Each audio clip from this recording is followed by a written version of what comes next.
Buy now, pay later loans are about to destroy millions of credit scores. Affirm is about to report Klarna, Afterpay, possibly in the future. I'm here with Matt Komos. Matt, how you doing?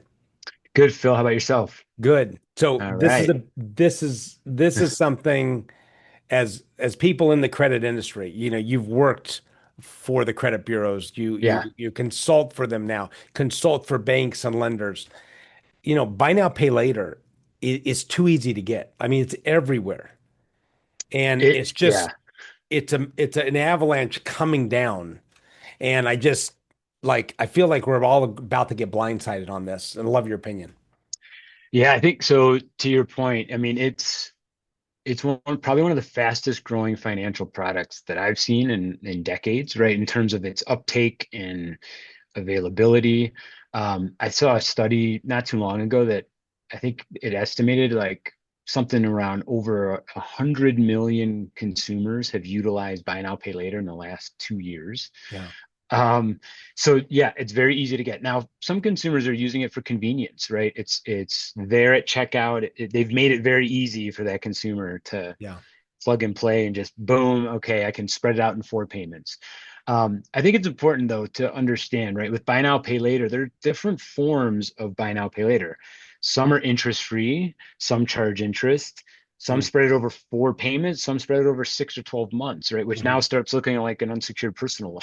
Yeah, right, So, right, so, right. so there's different flavors that Klarna or Affirm or Afterpay kind of provide. PayPal's doing it, right? And you've actually seen now credit card issuers are starting to compete in this space where they let you take specific charges and Yeah. spread it over 12 months or Yeah. 6 months, On right? on your So on your statement or in your portal, yeah, you can pick which you ones. yeah, Right. right. So there's a component where I think it's tapped into this piece for consumers that say if it helps me manage my cash flow if I know I have these four equal payments. Mhm. Um, but it can also create a debt trap, right?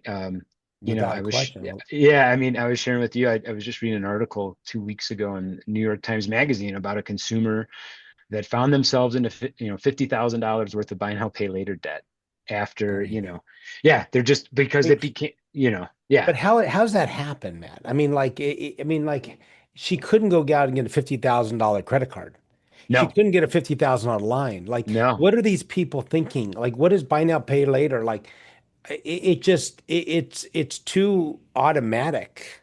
it's very And automatic why? and What y- like? How does that work? Like, they're not qualifying the debtor at all, right? Or the client at well, all. they're qualifying at some level. So you're the first time you engage with one of them, Hmm. they're they're doing like very basic screening. So based on your income and maybe Okay. like, your where do you live, like what state do you live in? Hmm. Something where it would be, okay, yeah, I can approve this kind of a credit line. So you start off typically with like a low credit line or available credit with these Okay. providers. Right.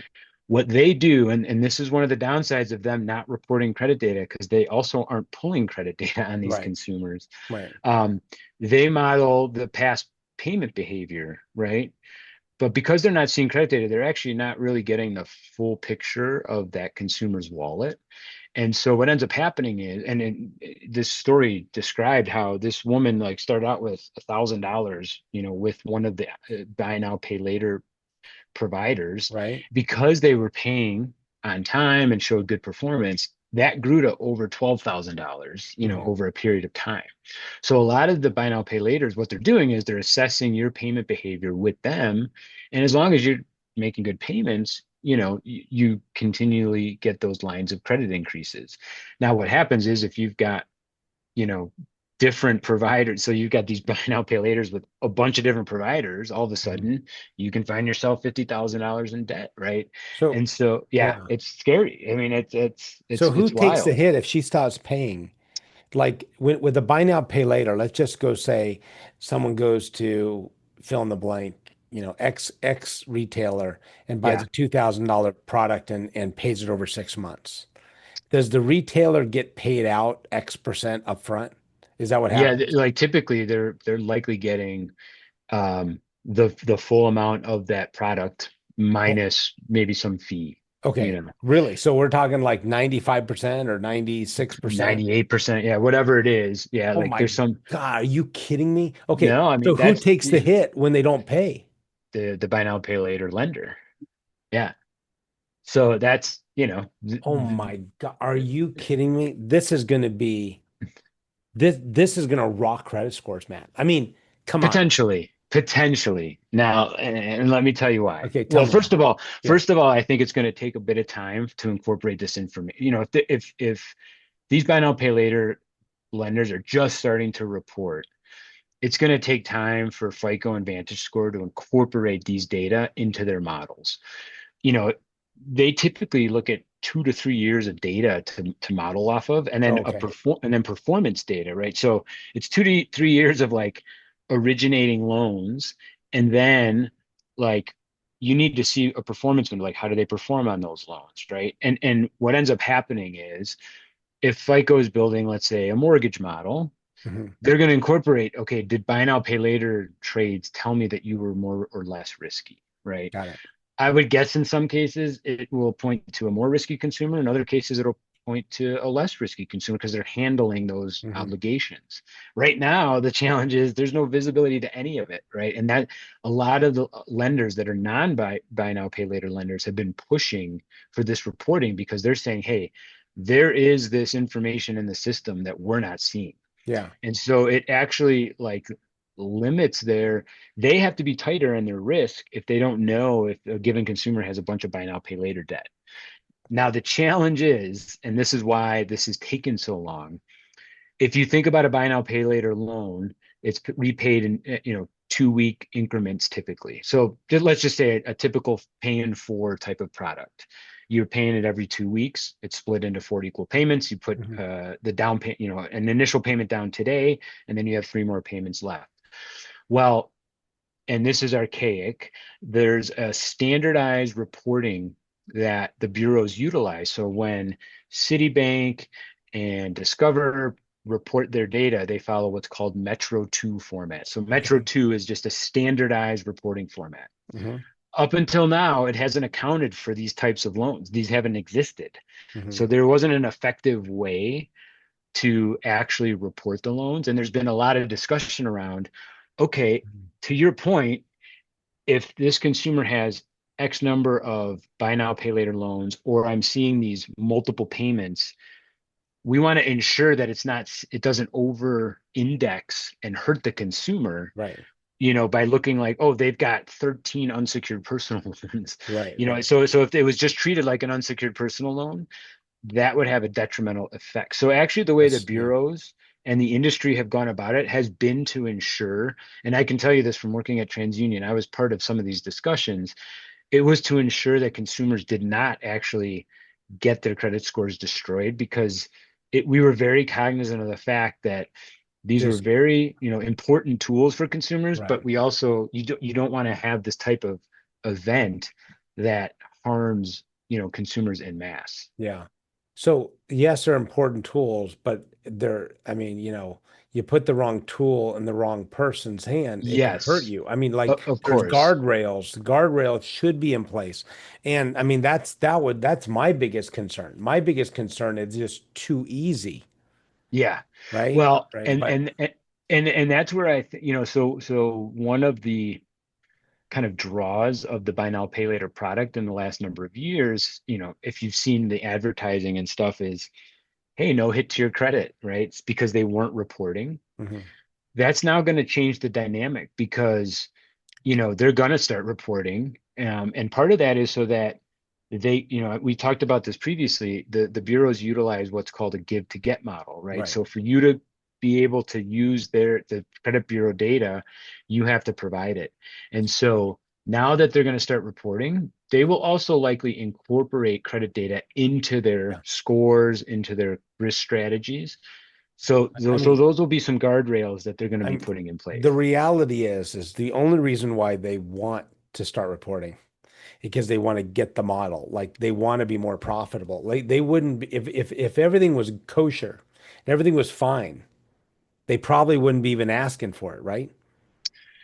Well, I think I there's a mean, lot of pressure that, from an industry perspective, just that this is, and the reality is, I think they want to be able to utilize credit data to evaluate these consumers that want buy now, pay later products. Well, because you got the person who can't pay 50 that has fifty Yeah, thousand dollars in debt. But there right. it boils down to the money thing. It boils down, all goes back to the profits, right? I mean, I don't know. I'm just throwing it out there. You're the insider. You get these buy now, pay laters. They're using as a marketing tool. Hey, no hit to your credit, no hit to your credit, no hit to your credit. Sure. Right. Now, we're going to start providing data. We got to figure out how to do it, but we're going to pull the data too. It's because from a profitability perspective, they're probably taking some significant losses on key people. I'm When, sure they have. yeah, Yeah. And I've and seen some reporting that would support that the losses were higher than expected at some of these companies. so that would mean, I would think, right? Like if all of a sudden you're reporting, you're going to have a lot of cratering of credit scores, right? Like I'm talking, forget the people that just have the 13 line items. I'm talking the people who don't pay, right? Sure. Yeah. I mean, Like, but in essence, it actually makes the system more fair for all the payers out there, right? right, Because now you're getting a comprehensive view of just as if, if you stop paying your auto loan or your credit card or your unsecured personal loan, that's going to hurt your credit score too, right? right. So if you fall into challenging times, then, the reality is your credit score is going to be hurt. Yeah. Yeah. Now, and again, if you're a good payer on these products, it will ultimately benefit you. You should see some scores go up because now you've got this extra trade.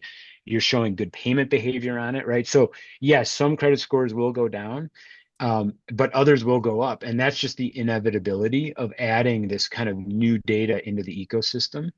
But again, I still think it's Right. years away in Okay. terms So of, we're yeah. not really seeing this fully integrated with the bureaus for 2, 3 years. Fill in the blank. How many years? Yeah, I mean, I think it's a matter of the reporting part will happen pretty quickly.